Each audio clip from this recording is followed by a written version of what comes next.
What's up, everybody? Cody Does It, back at it again with another video. And I just want to show you guys, when people talk about straight pipes, true straight pipes, this is it right here. So as you can see, you got your O2 sensor up here, and you have a pipe added in. This is where the cat would be, and right about, I'd say somewhere in here, maybe a little lower, maybe a little higher, would be where this guy is supposed to go. So yeah, he's not in.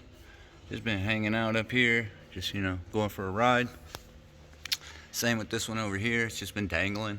Same with this side over here. Still got the upstream, you don't have the downstream hooked up. And yeah, I mean, it goes all the way back. And you can see there's no mufflers, no resonators, all the way through this entire exhaust system. So before I end this video, I will give you guys a sound clip of it. I gotta put some oil in it, but this thing, man, whew, awfully loud. Alright, I told you guys I'd give you a start up. Loud.